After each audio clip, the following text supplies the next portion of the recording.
Hey guys, welcome back to my channel. If you're new here, my name is Samantha. I'm a homeschooling mom to 5 kiddos and 4 of those kiddos that I homeschool. In today's video, I have the part 2 of my 8th graders homeschool curriculum picks. So these are really all of the books, all of the books that she's using for term 1. Like I've mentioned in my son's, if you watched his 10th grade picks, some of the books are used the whole school year. Some of them are only used for term 1, and some of these are used over multiple years. There are a few that I don't have here because they are put away in my son's bins because they actually kind of share some of the books. And then there's a couple that I have on Audible, and I'll be sure to share with you which ones those are and a picture of those as well. Okay, so without further ado, let's go ahead and get into all of the books that my daughter is using for term 1. As I go through these, if I know what they go with, I will be sure to let you know what that is. So let's go ahead and get started. I know these first two are for sure off of the Ambleside book list, and she is actually doing all of year 8. So I will be sure to link that down below if you guys are curious about what all books are in year 8. Outside of what we're doing for term 1, you can find that on Ambleside Online's website, and I'll have that linked for you because since my son already did all of these books and I have them, that's what she's doing. She's doing most of the year 8. She isn't doing some of the subjects like natural history, geography, American government economics, but as far as like history and literature and a lot of the spiritual formation and Bible books, like things like that, she is still doing, even though we're also doing some of that with the Alveary. I was able to find a way to make it work for my son, and she's doing it also. I think because she's doing year 8 light, I can't remember, but I'll be sure to share with you guys the year 8 version that she's doing down below with, you know, there's a few things that she's not doing completely. So the first book that she's doing is Utopia by Thomas More, and this is a really good one. I have a guide. I think I talked about this in my son's video, but I have these books on the great books that are guides for how to think critically through a lot of this literature throughout the time period, and Utopia is in one of those books. So I really like that. I didn't have that book whenever my son did it, so I'm excited to read that and to be able to have better discussions with her as she reads this and really getting her to think more about some things. The other book that she's doing, and this is one I felt comfortable handing this book off to my son, but I think this is one that I will probably read along with my daughter, just because they're, you know, they're different people, and there's some things that he's been more ready for at this same age than maybe she is. But that is The Screwtape Letters by C.S. Lewis. Really, really great book, but just knowing her, I think this might be one that she really wants me to dig in with her. For world history, also from the Ambleside book list, she's doing The New World by Winston Churchill. I talked a lot about this series. It's a history of the English-speaking peoples, and there's a series of 4 books. The first one is Birth of Britain, so she's on the second one, which is The New World. Highly recommend those, especially on Audible. If maybe you're a kiddo or you try to read them and you're having a hard time, get it on Audible. I had to listen on Audible just for time, and I like to know what my kids are reading, and for time I had to do it on Audible. And it's read so much better on Audible than sometimes you read it in your head. Like, they can come off a little bit bland. I know Birth of Britain for sure. My son really liked the book 2 and book 3. We'll see how he likes book 4, but they both struggled with Birth of Britain. That's one that I listened to on Audible, and my experience was much better than theirs. I didn't mention, because I guess I forgot to print out her one of her lesson plans for lettering level 2, which she will be doing. She did lettering level 1 with Alveary in 7th grade, and so that's what this book goes with. It's the complete book of chalk lettering, and this is just what they use for a lot of the lettering activities in the Alveary's lettering elective. So she'll be continuing on in this book for the level 2. And then another great book that she's reading, my son finally finished this in year 9, so she's got a couple more years than this. And it's English Literature for Boys and Girls by H.E. Marshall.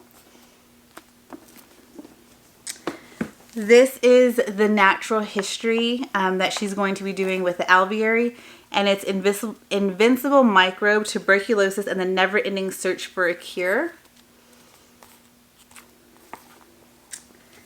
And then for a U.S. history spine, for U.S. history, I strayed away from the Ambleside online book list, and I chose to do the Alveary's, which is what she also did for 7th grade. And we've liked some of their picks for history. Some of them we do end up skipping, but some of their spines are really good. And so this one that she's doing is Countdown to Independence, A Revolution of Ideas in England and Her American Colonies, 1760 to 1776. So this is the U.S. history spine from the Alveary that she'll have. So she will also have off of the Ambleside book list, Whatever Happened to Justice. This is book 2.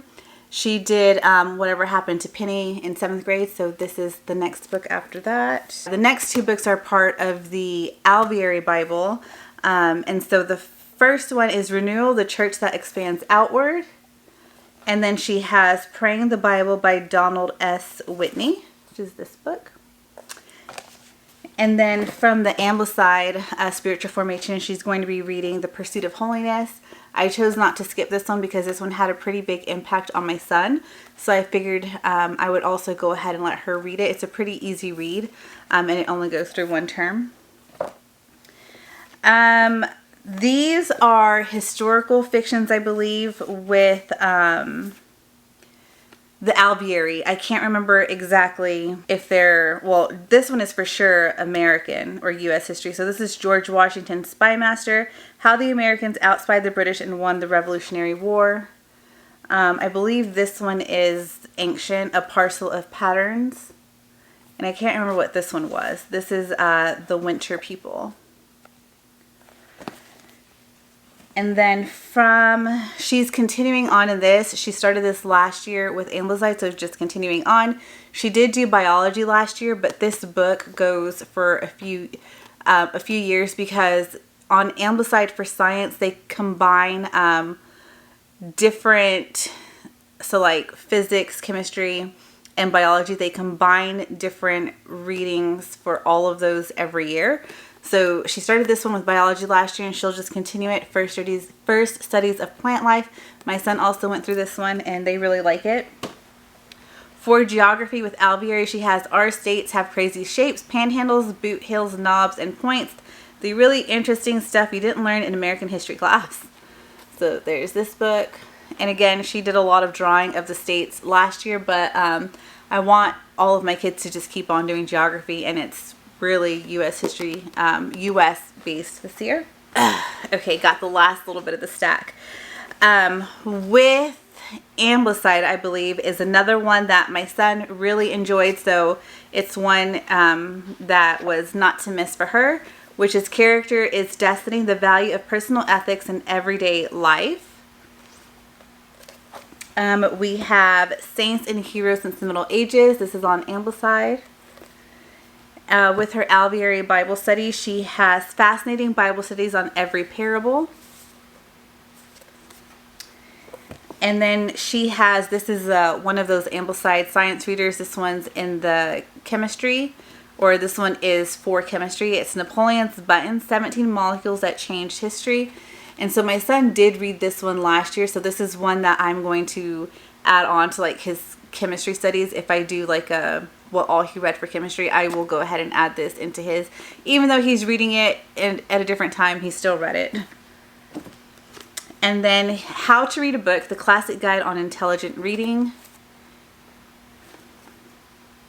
Oh, that's a part of, this is also a part of Ambleside. And then this one is also a part of Ambleside Science from the chemistry, which my son also read last year, so another one that I can add to his. And it's Michael Faraday's The Chemical History of a Candle. So he read this, and it's really cool. There are lectures on YouTube that are free that go along with this book. because you can't really, I think it's because the activities in here have been deemed not safe, so they can get the lecture and they can watch the labs on YouTube for free. And then last but not least, she thought she was going to get out of reading this book, but it's in one of her lesson plans for the Alveary, and it's Carry On Mr. Bowditch, which my son read in CC, I think in 8th grade. I can't remember. It was 7th or 8th grade, but she thought she was out of it.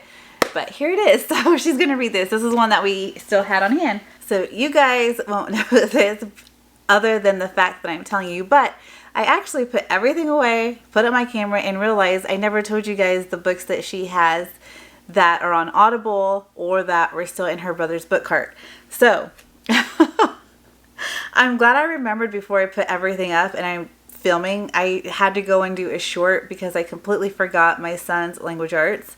So I'm just going to add this into the video because it's still the same day.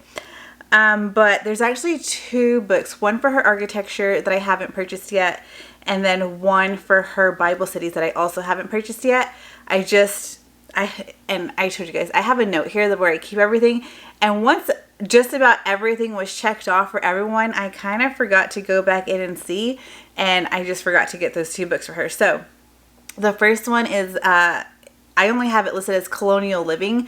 So I will put in, for all of these books, I will insert pictures of what they look like so you guys get an idea. So for architecture, it's this Colonial Living book. And so the Bible studies book that I still need to pick up is called The Gospel of Jesus, the 4 Gospels in a Single Complete Narrative. And again, I will have that picture for you guys. And then the other 2 books, I think it is, that she's doing that are in her brother's book cart are the Ourselves book for or written by Charlotte Mason. So my son's doing it as a part of the citizenship for Ambleside Online. My daughter, I just plugged her in and she's doing it as a part of the citizenship for the Alveary. So she'll follow their schedule on it while my son's following the other schedule. And then the second book is the Great Astronomer's book, which I shared both of those in my son's video. So if you want an idea of what those books are, his video is the 10th grade homeschool curriculum picks, and you can go see those books in that video. And so the other 2 books for her that I have that are actually on Audible, the first one is called Calico Captive. I'll put a picture of that here for you guys. And then the second one is her spine for ancient history. This was free on Audible, so I went ahead and did that. I don't know how it's going to work out. If it ends up being too difficult to use the Audible version, I will just go ahead and order the book. But it comes free with the Audible Plus, and that is The Ancient Greek World. So we'll start off with her trying to get through Audible. If that doesn't work out, we will go ahead and just purchase the book, since I have other kids who are likely going to use it anyways.